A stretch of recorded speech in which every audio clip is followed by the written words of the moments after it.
শান্তিতে নোবেলজয়ী ডক্টর মোহাম্মদ ইউনূস বলেছেন, রাজনৈতিক বা প্রতিহিংসা কিনা জানেন না, তবে তিনি কিছু একটা শিকার। এদিকে দুপক্ষের আইনজীবীদের প্রায় ঘণ্টাব্যাপী চলা তর্ক বিতর্কের পর টাকা আত্মসাৎ ও পাচারের অভিযোগে ডক্টর মোহাম্মদ ইউনূস সহ 14 জনের বিরুদ্ধে করা মামলায় সাক্ষ্য গ্রহণ পিছিয়েছে। 5ই আগস্ট মামলার পরবর্তী সাক্ষ্য গ্রহণের দিন ঠিক করেছে আদালত। আহমেদ সরওয়ারের রিপোর্ট।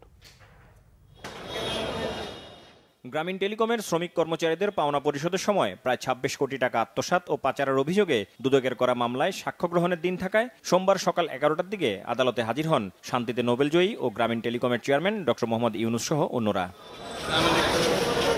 আদালতের কার্যক্রম শুরু হলে ডক্টর মোহাম্মদ ইউনূসের আইনজীবী উচ্চ আদালতে মামলা বাতিলের আবেদনের সুরাহা না হওয়ায় সাক্ষ্য গ্রহণ পেছাতে সময় চেয়ে আবেদন করেন।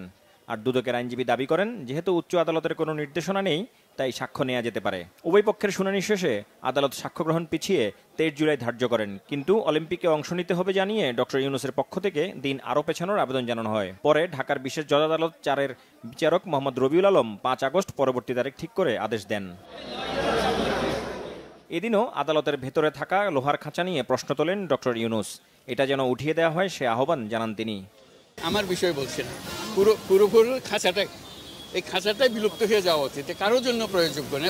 এটা আদালতে রাখা মানেই হলো আমি তোমাকে অপমান করার জন্য এখানে বসছি, সেটার জন্য নিশ্চিত। এটা বিচারের জন্য এসছে, অপমান করার জন্য তো আসে না। হিংসার শিকার হচ্ছেন বা রাজনৈতিক শিকার হচ্ছেন, কিছু একটা শিকার তো হচ্ছে তো বটেই, এটা তো পরিষ্কার।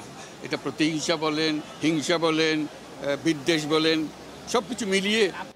ডক্টর ইউনূসের আইনজীবী দাবি করেন, অলিম্পিকের উদ্বোধনী অনুষ্ঠানে থাকতে হবে বলার পরও আদালত সময় দিতে চায়নি।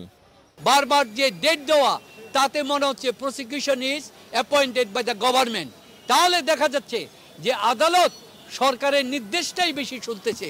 এইটার মাধ্যমে একটা হয়রানি করা হচ্ছে।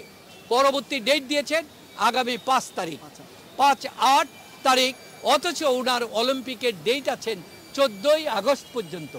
একটা দেশের গর্ব, সারা পৃথিবীর মানুষ বিশ্ব অলিম্পিকের উদ্বোধন করার জন্য বাংলাদেশের একজন মানুষকে নিতে চায়।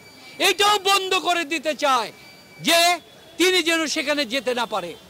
এদিকে দুদকের আইনজীবী দাবি করেন, কোনো তাড়াহুড়া করছেন না তারা। তা আমরা বলেছি, হুজুর আমাদের তো সাক্ষী নিয়ে এসেছি, উচ্চতর আদালত থেকে কোনো স্টে অর্ডার নেই, সুতরাং মামলার কার্যক্রম চলতে পারে। এই কারণে আমরা ওর নামকে যে এই কথা বলেছি। উভয় পক্ষের শুনানি হয়েছে, মাননীয় আদালত একটি তারিখ ধার্য করেছিলেন, সেই তারিখে 23 তারিখ তিনি বলেছিলেন যে সেই তারিখে আমি সাক্ষী করব। পরবর্তীতে এটা তারিখ পরিবর্তন করে তারা আবেদন করেছেন, অলিম্পিকে যাবেন বিভিন্ন রকম। তো মাননীয় আদালত বলেছেন তিনি না থাকলেও তো মামলা কার্যক্রম পরিচালনা করা যায়, আইনে আছে। দুর্নীতি ও পাচারের অভিযোগে করা মামলায় অভিযোগ গঠন বাতিল চেয়ে হাইকোর্টে আবেদন করেন ডক্টর মোহাম্মদ ইউনূস। সে আবেদনের উপর শুনানি শেষ হয়েছে, 21 জুলাই আদেশ দেবে হাইকোর্ট। আহমেদ সরওয়ার, বাংলা ভিশন, ঢাকা।